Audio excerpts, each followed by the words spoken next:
Finally, the appearance of being mild and unassuming can eventually turn into charisma, as long as you seem completely comfortable with it.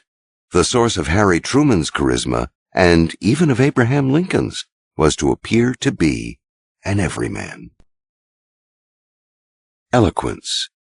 A charismatic relies on the power of words. The reason is simple. Words are the quickest way to create emotional disturbance. They can uplift, elevate, stir anger without referring to anything real. During the Spanish Civil War, Dolores Gómez Ibarruri, known as La Pasionaria, gave pro-communist speeches that were so emotionally powerful as to determine several key moments in the war. To bring off this kind of eloquence, it helps if the speaker is as emotional, as caught up in words as the audience is. Yet eloquence can be learned. The devices La Pasionaria used, catchwords, slogans, rhythmic repetitions, phrases for the audience to repeat, can easily be acquired. Roosevelt, a calm, patrician type, was able to make himself a dynamic speaker, both through his style of delivery, which was slow and hypnotic, and through his brilliant use of imagery, alliteration, and biblical rhetoric. The crowds at his rallies were often moved to tears. The slow, authoritative style is often more effective than passion in the long run, for it is more subtly spellbinding and less tiring. Theatricality. A charismatic is larger than life, has extra presence. Actors have studied this kind of presence for centuries. They know how to stand on a crowded stage and command attention. Surprisingly, it is not the actor who screams the loudest or gestures the most wildly who works this magic best, but the actor who stays calm, radiating self-assurance. The effect is ruined by trying too hard. It is essential to be self-aware, to have the ability to see yourself as others see you. De Gaulle understood that self-awareness was key to his charisma. In the most turbulent circumstances, the Nazi occupation of France, the national reconstruction after World War II, an army rebellion in Algeria, he retained an Olympian composure that played beautifully against the hysteria of his colleagues. When he spoke, no one could take their eyes off him. Once you know how to command attention this way, heighten the effect by appearing in ceremonial and ritual events that are full of exciting imagery, making you look regal and godlike. Flamboyancy has nothing to do with charisma. It attracts the wrong kind of attention. Uninhibitedness. Most people are repressed and have little access to their unconscious, a problem that creates opportunities for the charismatic, who can become a kind of screen on which others project their secret fantasies and longings.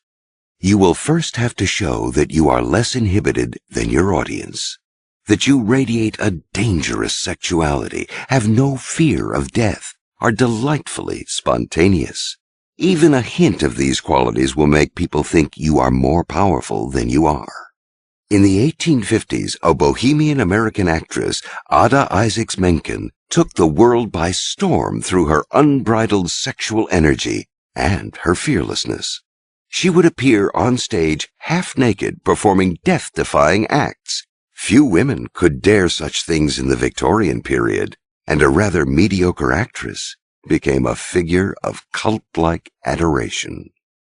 An extension of your being uninhibited is a dreamlike quality in your work and character that reveals your openness to your unconscious. It was the possession of this quality that transformed artists like Wagner and Picasso into charismatic idols. Its cousin is a fluidity of body and spirit. While the repressed are rigid, charismatics have an ease and adaptability that show their openness to experience. Fervency.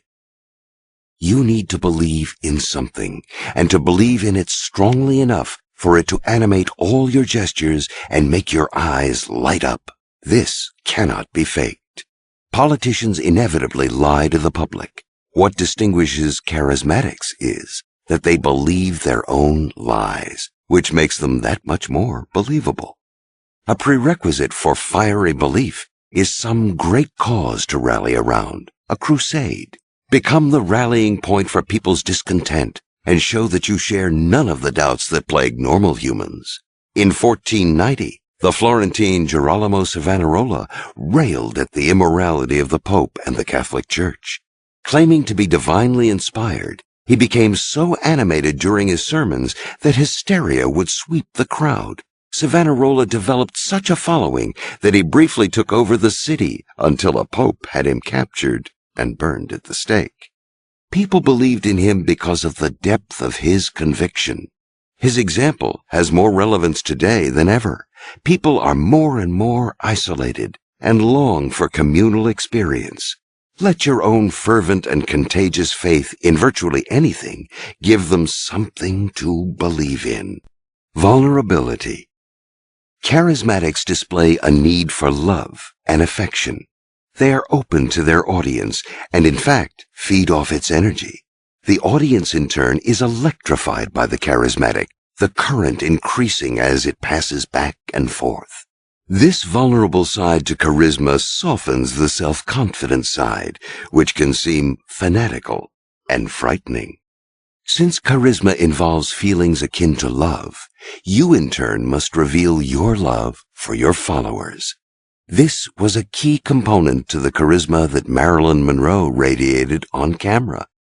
I knew I belonged to the public, she wrote in her diary, and to the world, not because I was talented or even beautiful, but because I had never belonged to anything or anyone else. The public was the only family, the only Prince Charming, and the only home I had ever dreamed of. In front of a camera, Monroe suddenly came to life, flirting with and exciting her unseen public. If the audience does not sense this quality in you, they will turn away from you. On the other hand, you must never seem manipulative or needy.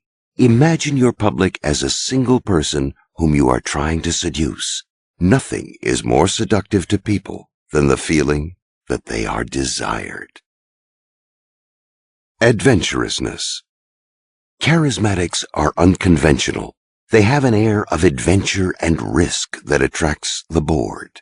Be brazen and courageous in your actions. Be seen taking risks for the good of others.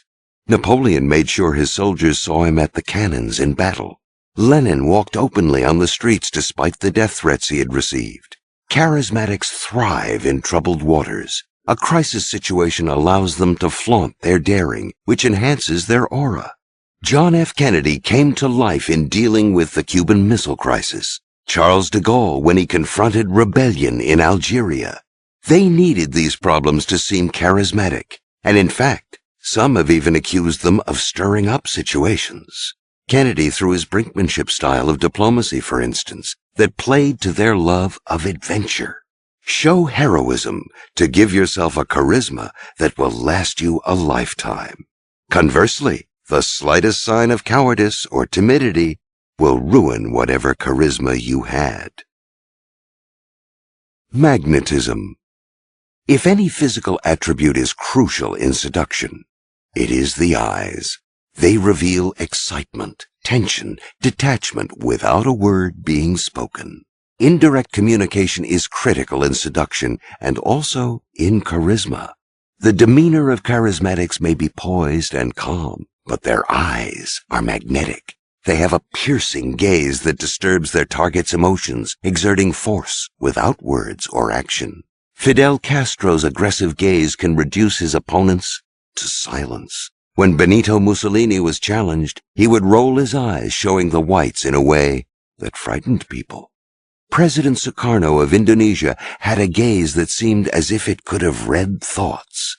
Roosevelt could dilate his pupils at will, making his stare both hypnotizing and intimidating. The eyes of the charismatic never show fear or nerves. All of these skills are acquirable. The key is self-control. The look does not necessarily have to be aggressive. It can show contentment.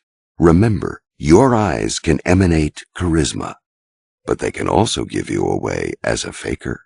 Do not leave such an important attribute to chance. Practice the effect you desire.